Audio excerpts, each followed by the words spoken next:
यहीँबाट पारी जानु पर्यो।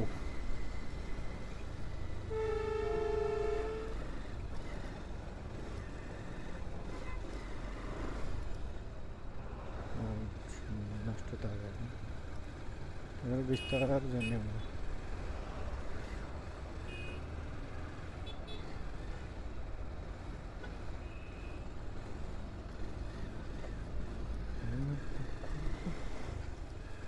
यहाँबाट सट्ट पारी गएर त्यहाँबाट उता जानुपर्छ।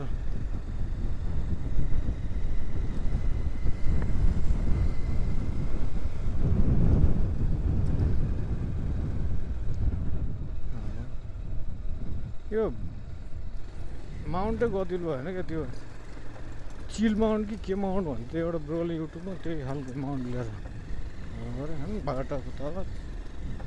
बाटोको हालत यस्तो छ, सर्भिस त दिनै पर्यो होइन। सर्भिस दिन्छु भनेर खोकेको थिइस्, फेरि दिनुहोस् भनेर भन्ने होला मान्छेहरूको के भयो भन्नलाई कति।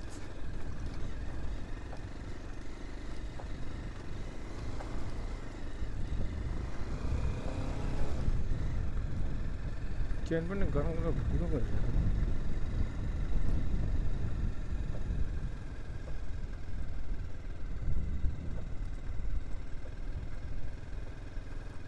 यहाँबाट त पिच छ फेरि। वा बाटो त अच्छा हुन्छ नि, बाटो त अच्छा छ नि फेरि।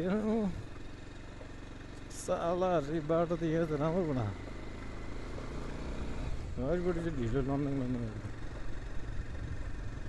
ल यहाँबाट पारी हेर्नुहोस्, 4 किलोमिटर पर्छ यहाँबाट मेरो पसल चाहिँ। ओ घाउ भएको थियो हातमा, सेट लास्टै दुख्यो, पोल्यो, पसिना आउँदो रहेछ झन् पोल्ने। कुदाउनु नि मिलिरहेको छैन बाइक, यसो त हिटिङ फालिरहेको। त्यो हिटिङ फालिरहेको बेला फेरि जबरजस्ती गर्नु पनि मिल्दैन क्या।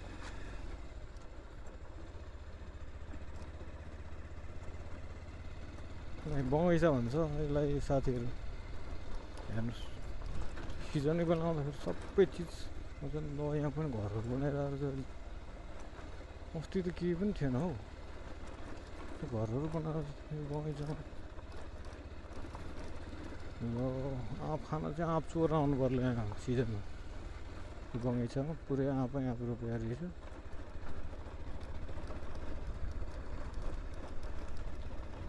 हेरेर पुरै मान्छे फर्स्टचोटि त कस्तो अट लाग्ने, तर केही छैन। म डराउँदै डराउँदिनँ होइन,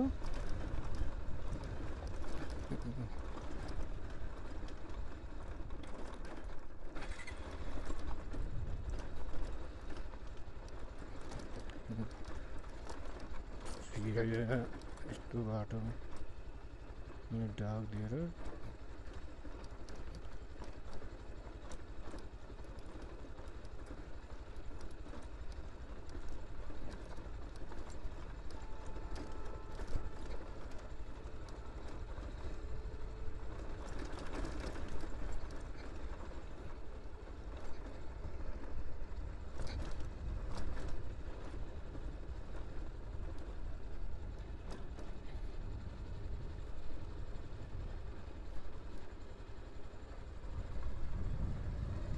फोन गरेछ फेरि साथीहरूले। कता जानु के, एक्लो छु, एक्लो मेकानिक भएपछि गाह्रो छ। एकैचोटि फुत्तै पसल छोडेर हिँड्न नमिल्ने, उता काम पनि भ्याउनै पर्यो, यता काम पनि भ्याउनै पर्यो। यता चाहिँ किन पिच नगरे, यति पिच गरेको भए त बाटो बबाल थियो नि, कम त राम्रो थियो बाटो। माकुरीहरू बाटो साटो सफा गर्नु छैन, यत्तिकै गयो ल।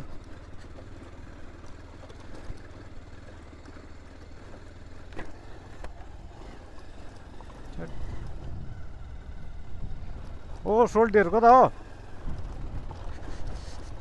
सोल्टीहरू पुरै हिँडिरहनु त बलिङ ग्राउन्ड धेरै बोल्दिनँ, बोल्नु नै आउँदैन, बिस्तारै पछि बोलाउँला नभए भरे।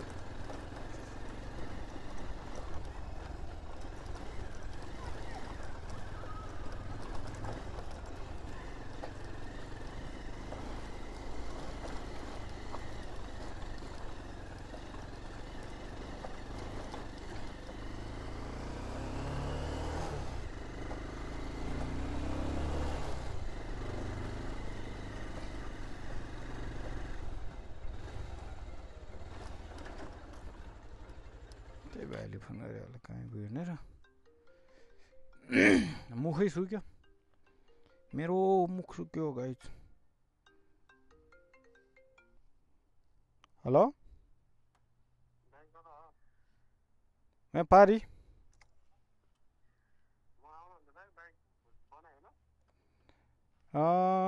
कुन बाइक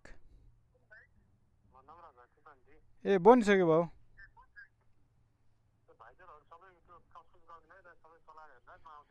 ल भाउ ल, ल ल ल।